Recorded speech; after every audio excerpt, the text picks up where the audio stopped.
Hello and welcome to From Sickness to Health. I'm your host, Rico Hill, and I'm joined by the blue guy himself, Sickness. Can you imagine having all the power of the universe, the wisdom and divine ability to speak chariots into existence, but yet choosing to walk everywhere? In Luke 13:33, Jesus states that he would walk today, tomorrow, and the day following. It is truly amazing that Jesus walked everywhere he went. That's because they didn't have cars. I think you're missing the point. Well, what is the point? The point is that Jesus was teaching a valuable lesson. And that is the topic of our program today. Oh, don't tell me. Today, we're going to talk about healthy people. Jumping around, breathing heavy, sweating all over the place, acting like they enjoy it. But they're really a bunch of phonies. Yeah, I'm excited about that. The topic of our program today is the benefits of exercise. Where are you going? Walking off. That's exercise, right? Well, you stick around because we're going to have a walking, jumping, and maybe a little sweating for him program for you today. Roll it.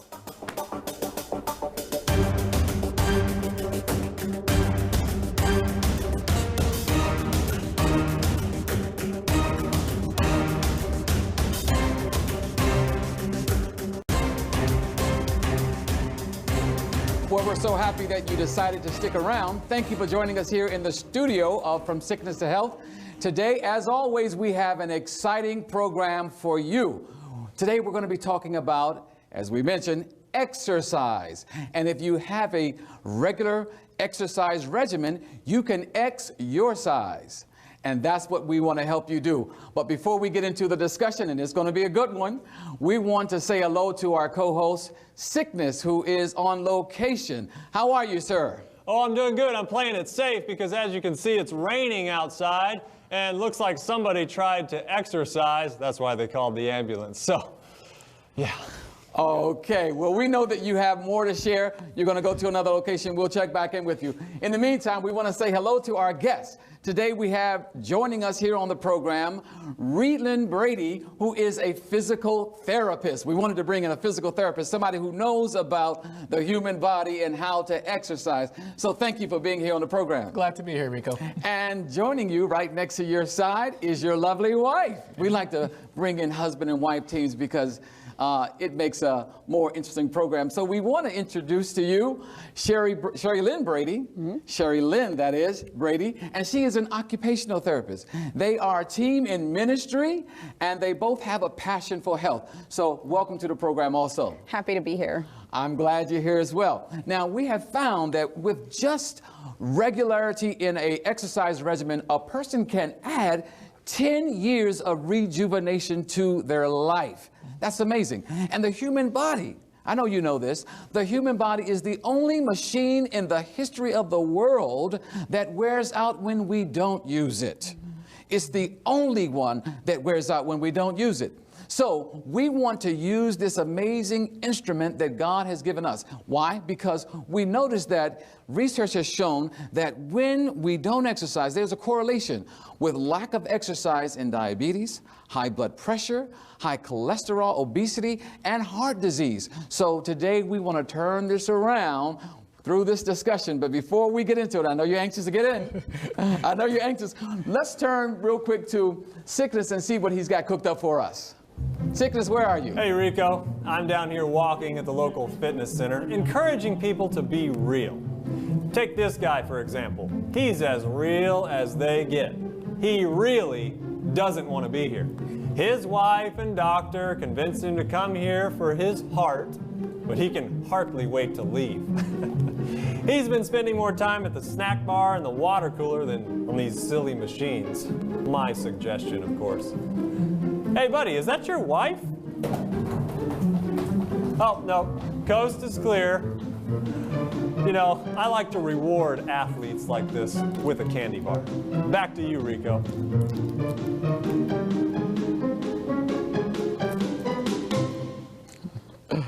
Well, that's an interesting perspective, isn't it? Now, exercise is important. regardless of what sickness says. It's important, and I think that it was established a long time ago. I'm going to turn to my guest now. And was this important to God? I mean, if God determined that exercise was important, he probably established it in the beginning. Did he? You know, Rico, he did. If you look in Genesis chapter 2, after he creates the whole earth and in the Garden of Eden, he creates man and says, okay, I'm going to take man and put him in the garden. And he doesn't say to put man in the garden just to eat all the fruits and just relax and don't do anything.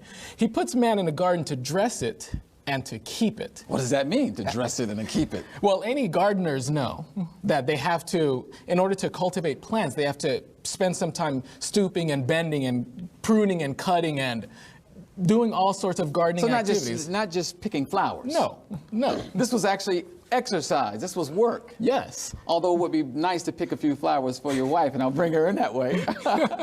Thank you. I want to just, before we talk some more about that, as an occupational therapist, what do you do exactly? Well, Rico, I work closely with physical therapists, and what I do is I focus a lot on the function, trying to return patients back to their normal, independent daily life. Okay. So it could go from getting in and out of that shower to cooking, dressing, driving, getting back to school, work, whatever it is.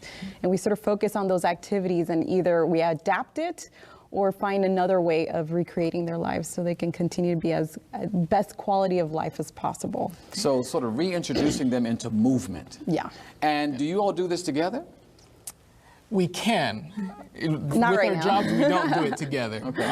But we can. In fact, there are lots of times where if we have discussions about patients or just to know what's the best way to do it, sometimes I'll consult with her and say, how can I get this patient to function better? And she'll give me ideas and say, hey, that works. Oh, okay. Fantastic. So, and you both have a passion for health. Why did you get into health? Why did you go into physical therapy and occupational therapy? I knew I wanted to help people. It was something that I always loved to do. And even as a little girl, I wanted to put Band-Aids on everybody. But volunteering in the hospital, when I saw what rehabilitation does, is it's helping people return back to their life. That's what the passion was all about, is helping people get better and healthier and returning to a good quality of life. So that's a passion God gave us. Would you say that there are people that you end up having to help in rehabbing them or rehabilitating them are in a condition as a result of not taking care of themselves? Yes, yes. Time and time again, we'll see as we're doing evaluations, there are certain questions that we'll ask, of course, to know their medical history. And the top three that we get, diabetes, high blood pressure, high cholesterol. Yep.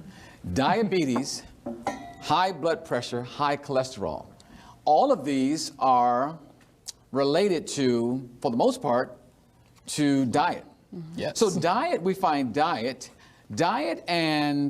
and lack of exercise kind of go hand in hand. Yes, they do. And we've seen in this program and had discussions about it many times that we see that when people are sort of having a sedentary lifestyle, they are on the couch, they're sitting around, but the eating doesn't stop. Yeah. And a lot of times it's a lot of the eating of the wrong foods. Is that right? That is correct. And so I'm wondering though, when I heard you say diabetes though, when I heard that, I thought about the fact that sometimes people have to go through amputations. Yeah. Have their legs amputated, their feet amputated, and things like that. Are you having to physically assist people to get back to a normal way of life, having only, one limb? Yes, absolutely. And thankfully, the medicine has progressed to such a state that we have prosthetics, we have different things that we can use to help them to be able to walk properly and things like that. But it's always unfortunate. There's something that it's so preventable. You don't have to get an amputation. Right. You don't have to end up that way. But because of the lifestyle choices that we do, especially in the society where we tend to sit for hours on end, whether it's work, and you just mentioned about sitting on the couch and just eating away but never moving, those kinds of things contribute to the prevalence of amputations with diabetes. The body was meant to move. Yes. In fact, it is said that the body, it was built for action. Action is the law of our being. In other words, we need to constantly be moving constantly. So with that in mind, now I mentioned earlier in the program that we see a correlation between lack of exercise and diabetes and heart disease and all these things. So it is good for us to understand the physiology of this. Why is exercise necessary? What's happening in the body? I mean, I'll throw out one: circulation. Circulation is the key, right? How our blood circulates in our body is very key to our health. Yes, it is. And if we're not moving, what happens to our circulation?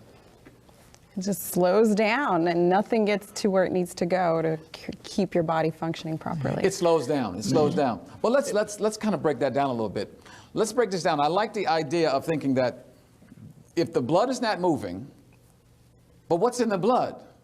What's necessary in the blood? Life. Why do we need it to move? You know, I mean, if we understand the very basics of this, then people can get an understanding, and then it could be a much easier process to say, oh, that's what's going on. I don't think a lot of people realize that oxygen is necessary, and we have oxygen in the blood. And oxygen needs to be carried to the various parts, to the various organs, to the lungs, and all these things. And if we're not moving, it's not getting the oxygen. Hi, Rico. I come about that all the time with my patients. I work mostly with people with neurological issues, strokes, brain injuries, Parkinson's, all that kind.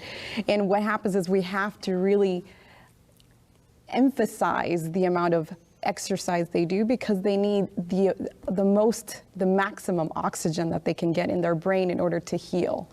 So a lot of times, especially with people who have, an underlying diabetes, their diabetes even gets better because they have been exercising, increasing that circulation, getting that oxygen to their brain. That actually helps their neurological issues as well. And to piggyback off of that, when the body's not getting enough blood, first of all, blood is actually moving through your body at about 41 miles per hour. With every pump, it goes 41 miles per hour if they measure it. Exactly. So now Especially when you're exercising. Especially when you're exercising. Because it revs up the heart and heart rate and all that. Okay. Yes. So now imagine if you're sitting and you're not really doing anything, that blood slows down to like traffic.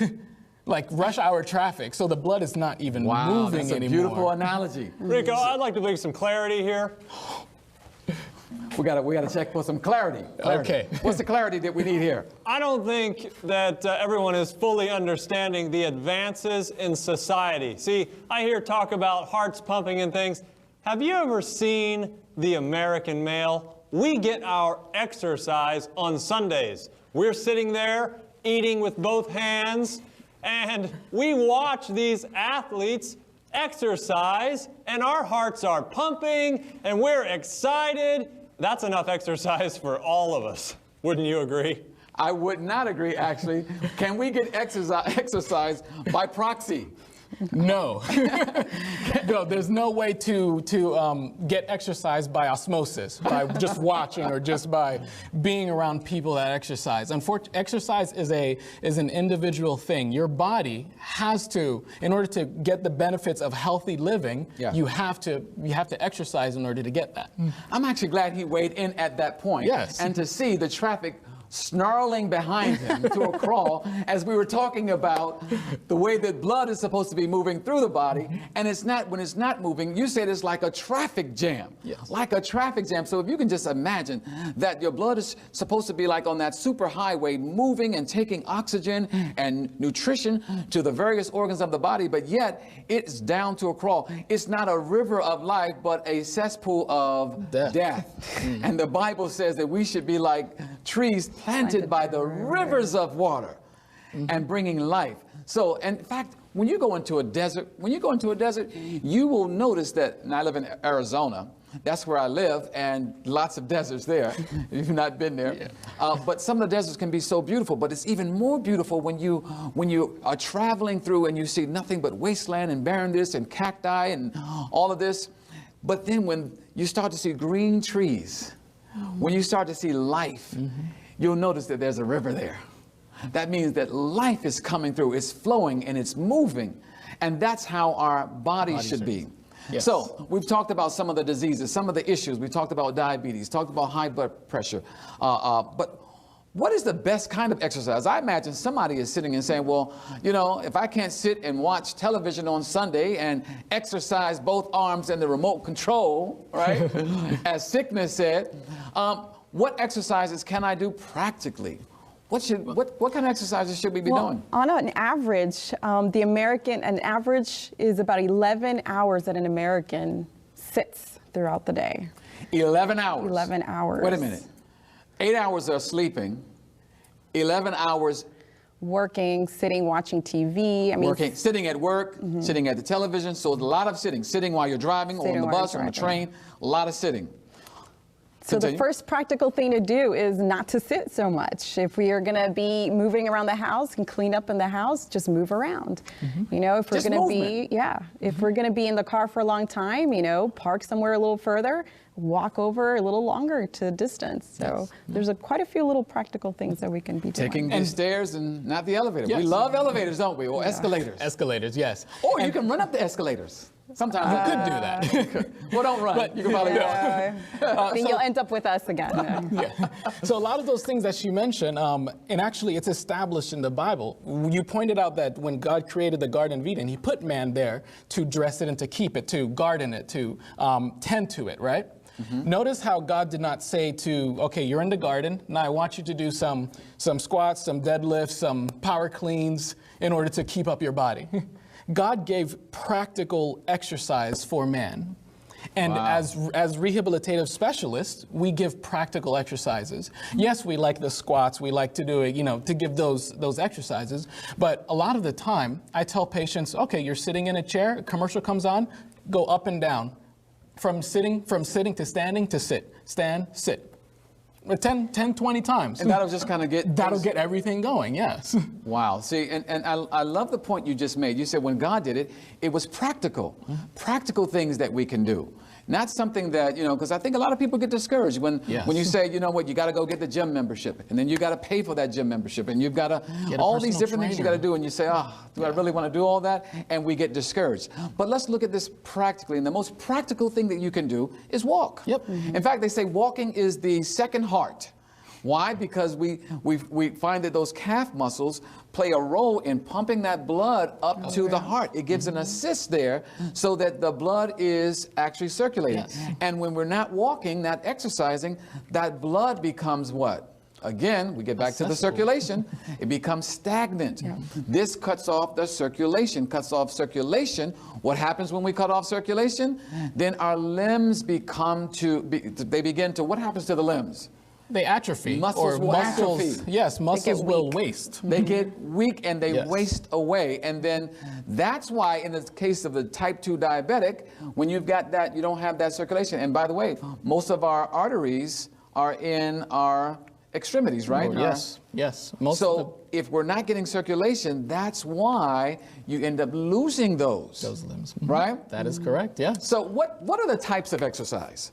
I think there are 3 types, right? Well, yes, there are 3 types, but there are actually 2 main types that we focus on, especially as physical therapists and occupational therapists. You have aerobic exercise. What is aerobic exercise? Aerobic exercise is, to put it simply, it's things like jogging, walking, biking, things that require oxygen. So you're going to things that require oxygen, yes. Right. So things that, yes, with you're air, using oxygen a lot, but you're not overtaxing yourself.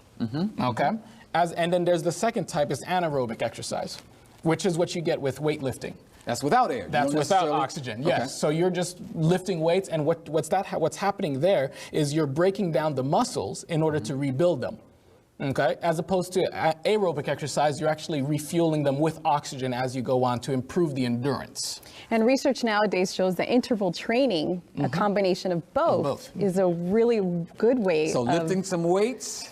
Right? And then do a little... And it's like short periods of it. So you're doing a little bit of weights, and then you're going to be on the treadmill for 5 minutes, or walking outdoors and doing some squats. So you're actually having a combination. Is the best way to lose weight and feel really good in a shorter period of time. Somebody just liked what you just said, because you said 5 minutes.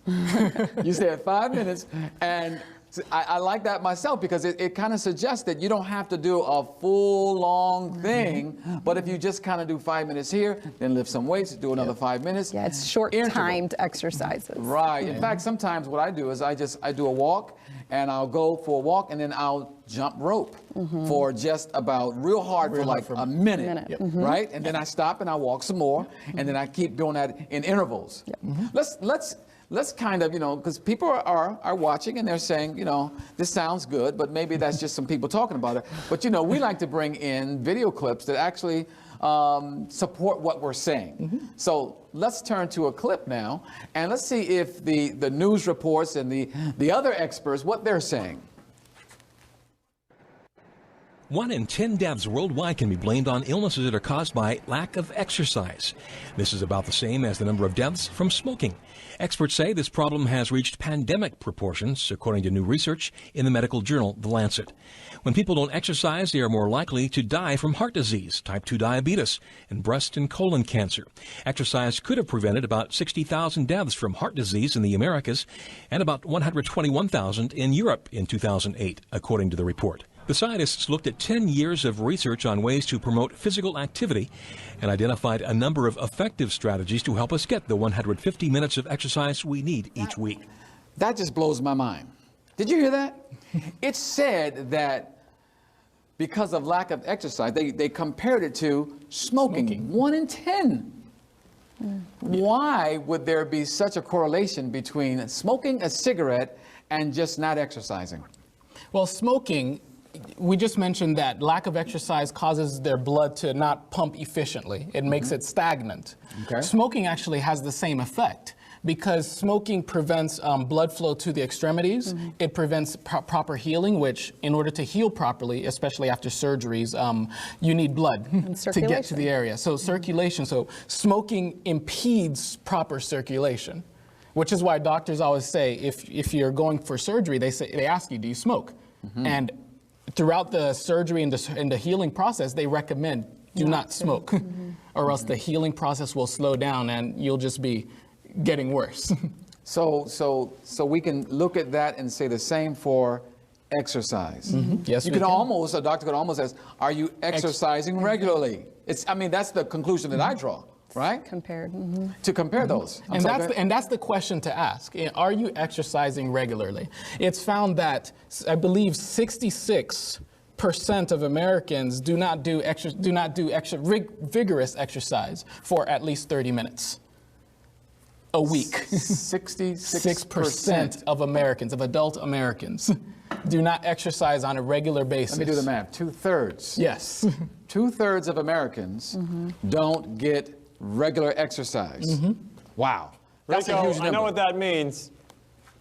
What does it mean, Sickness? That clearly means the majority know what they're doing. And when you talk to experts like me, I've done some major studies and research, and the conclusion is in. People are perfectly happy letting other people exercise while we stay indoors to prevent emergencies like this. I don't like. Go ahead. Sickness, I'm glad that you brought that out because also lack of exercise increases the risk of death by up to 40%. That doesn't sound very happy to me. No, that doesn't. So although the majority is not exercising or not being physically active, unfortunately, the numbers point to an increased risk of death in the future. Wow, that's amazing because, I mean, you can't dispute that. No. I mean, while it may be a nice thing to hang indoors and watch TV and then be confronted with all of these lifestyle diseases like high blood pressure, diabetes, et cetera, and then those things require medication, which slows down the process of death a little bit, but eventually you're heading down that downward spiral to death. It's $24 billion it takes on medical expenses in 1 year. It's estimated for a sedentary lifestyle. Responsible is estimated for $24 billion. I have to look right into the camera. And I have to look right into the camera and say this. $24 billion, that's with a B. Billion dollars. Billion dollars in healthcare costs because of a sedentary lifestyle. Now, Wow, this has been, we could just go on forever. we can. Our time is wrapping up, but I'm hoping that people have heard something that just connects with them, that inspires them to want to just get out and just take a walk. You know, I like to just get out in the early morning or in the evening. You know, on some programs we talk about how getting sunshine and fresh air, that good oxygen, getting that exercise and water, and how all these things help us to just be healthier. And, you know, if you just take a walk outside, you're doing those four at one time: fresh air, sunshine, depending on where you live, water, and that exercise. We cannot live without it. You guys have been awesome. This has been a great program, great discussion. Thank you. I hope that you can just go and think about this. You don't have to join a gym. All you have to do is get out. And if you're just sitting around, just get up, And sit like down. was shared with us, and just stand. That can be exercise for you. Until the next time, just keep moving. Yes. We appreciate you joining in with us, and we'll see you on our next program. Thank you. Thank you so much for being with us. Thank you Rico. for having us. Thank you. Appreciate it. When God created Adam there in a garden, he was perfect. But yet Genesis 2:8 says that God placed Adam in a garden to dress it and keep it. This was his exercise. Truly, God knew from the beginning what we needed. Who would ever imagine how a lack of exercise impacts the human body? God did. We learned today that action is the law of our bodies. We were designed for action. It keeps us healthy. When we don't move, things begin to wear out. And in fact, some things stop moving altogether, so to speak. Look, maybe this will move you. You cannot ignore a movement in the world today. With the rise of these beautiful televisions with higher and higher definition, and our smartphones, with all these apps and social media, it really gives us a lot of activity. Just leave it alone. Well, one could safely conclude that you're enjoying this trend. I am. And maybe that you even started this movement. I don't want to brag or anything. Well, on this program, we're starting a new movement. We're taking people from sickness, that's you, to health. That's God. God, who is all health, and he wants us to be healthy. Guess how I know that? Let me guess. 3 John 2. Beloved, I wish above all things that thou mayest prosper and be in health. The Bible says it. I'm Rico Hill. I'm Sickness. Follow God's plan and be healthy. Maranatha.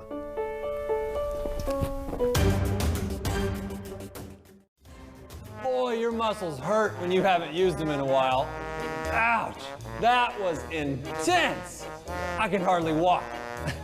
Just one step at a time. Oh, no pain, no gain. What a stupid line. Pain, pain.